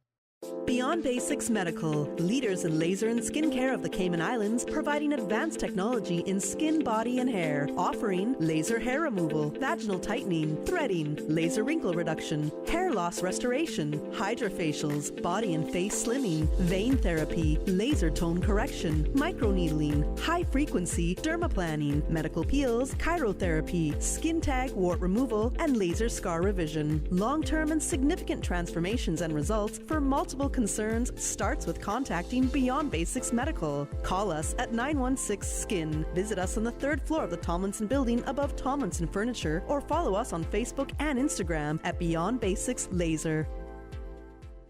Talk today. But I do have some questions. Talk today. Cayman Islands' foremost listeners' participation program. Talk today. Because there are more questions than answers. What the public is saying. Waiting to take your calls right now. Sterling Dwayne Ebanks.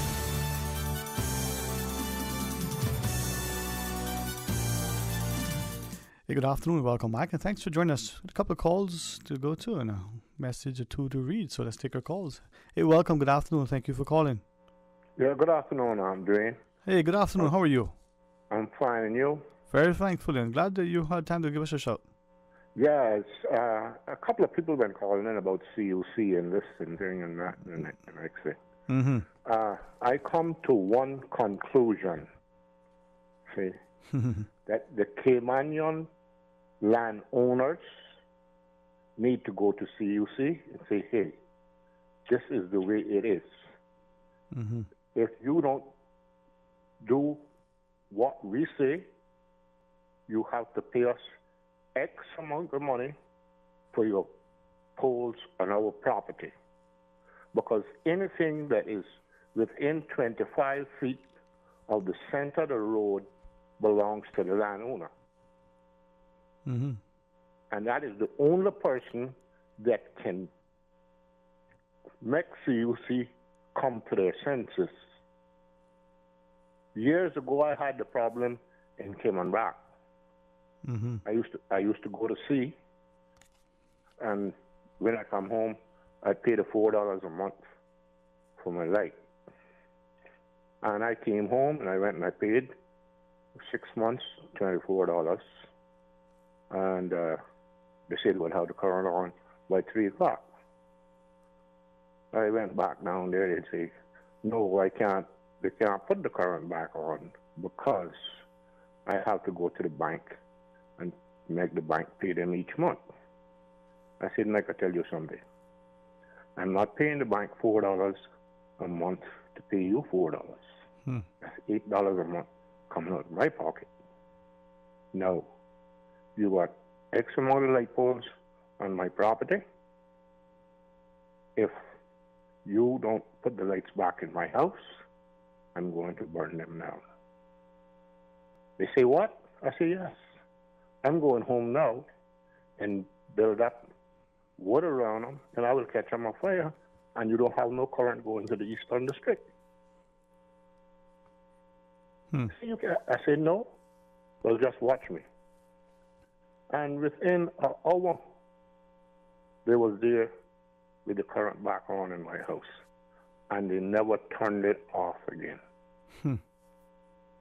Okay? So the landowners in Grand Cayman, the COC, don't reduce. I mean, why are you paying for a building that's been there from time Granny was a little boy? The Judas is all, you know, when I-1 hit Cayman, they were talking about, I forget the word they used. Anyway, something with overcharging people. Okay? Now, they're already charging you the fuel costs. Now they're charging you the custom duties. They're charging you the cost of the building. They're charging you for the renewable energy, which it's only one place that I see in Cayman that got renewable energy. Poor people don't have it. My light bill was $74, and my cost with all the added expense that CU put to it was $174. It was $100 more than what it was supposed to be. Wow. So, I mean, you know, and the people in Cayman need to get together, stop talking foolishness, and say, hey, this is what we're going to do. You do it or else.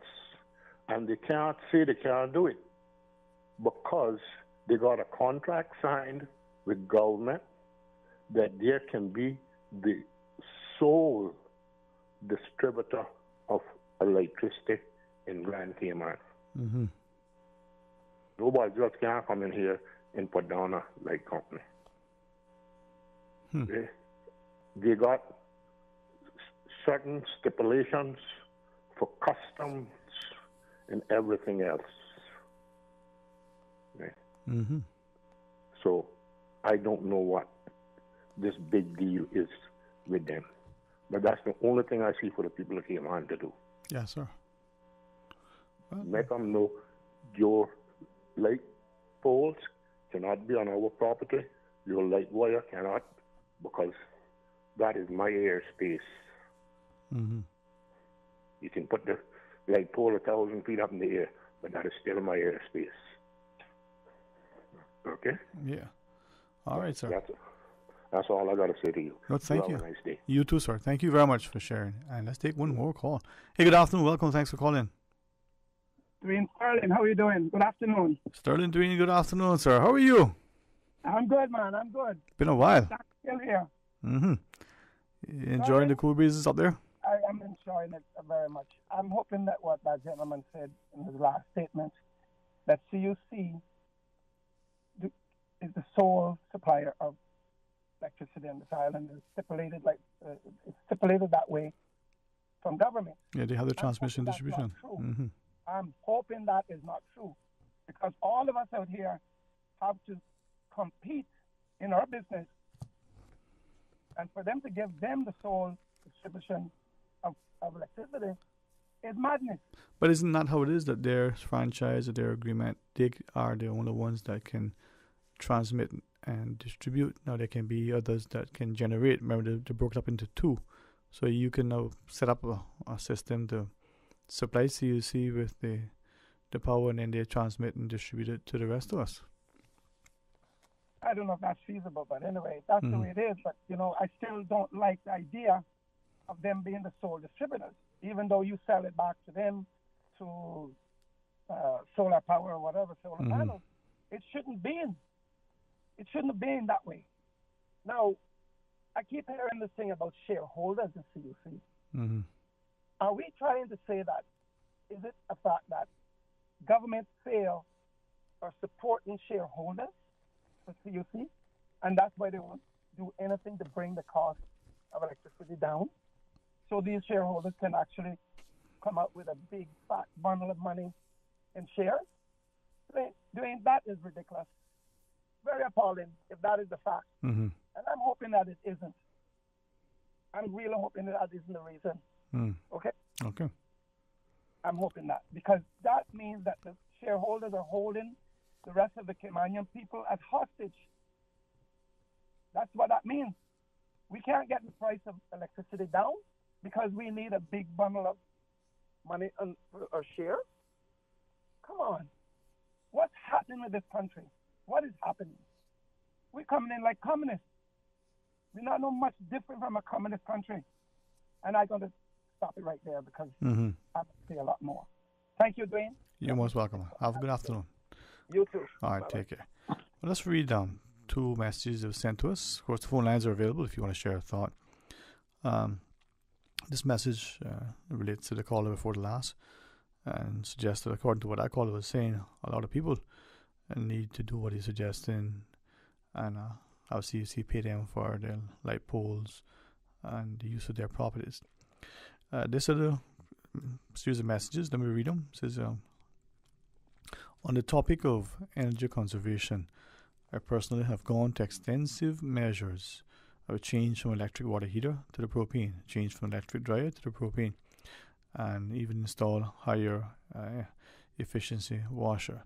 So we use programmable thermostats for years and use very modest temperature settings. For example, most times 85 degrees during the day, as we are mostly not at home. And at night, just goes down to 80 degrees. House is energy efficient, well insulated, and the like. So interestingly, we undertook these changes last year, and our consumption continues to increase. We have changed out all bulbs to the LED to absolutely minimize consumption. Yet, it doesn't seem to be reflected in the cost. The user response from CUC is that, well, the times are hotter, so your AC runs more often. Gives the feeling that we are inept consumers. Indeed, very frustrating. So, as an instance, my parents' home that does not have AC and usually has a bill of approximately $100 saw an increase even after the government stipend. Now, these are sentiments that sort of resonate and reflect the lady that called earlier who questioned, well, it seems coincidental. Maybe it's just that people's bills are increasing and increasing significantly once the stipend is in place. This person writes that even a bill where the home isn't air conditioned, where the bill is around $100, so that's presumably not a lot of consumption, still seeing increases. It goes back to what many have alleged from time to time, that the more they try to conserve costs, they spend money, as this writer has shared, with a view of not just being environmentally sensitive and conscious, but trying to save some money. Don't see that those are repaying the dividends and reaping the cost savings to warrant the added expenditure. 8949-8037 or 1-800-534-8255. Of course, the WhatsApp is 925-3261. I want you to join Mr. Art in the morning for the record. It's a good way to end your week, have that discussion with him, and be informed, be engaged, be involved, and then come back for Talk Today right after the midday news and midday meditation. Have a wonderful, safe, enjoyable rest of your Thursday. Let it be a productive one, and let it be one that, as you reflect on, you can say you've done your part and you made your valid contributions and comments. All right, stay tuned for the rest of the program we have here on Radio Cayman, the easy listening music that takes you to the 3. It's good to be reminded that we live in a good place. Until tomorrow, be blessed. Talk Today is brought to you by Subway, open 24 hours in Countryside, Anderson Square in Georgetown, and Centennial Towers in West Bay. And by the Ministry of District Administration, Tourism and Transport. Explore your history, explore your land, explore your sister islands. MedLab in Smith Road Plaza, your complete medical laboratory solution. Call 949-7331. And Savannah Pharmacy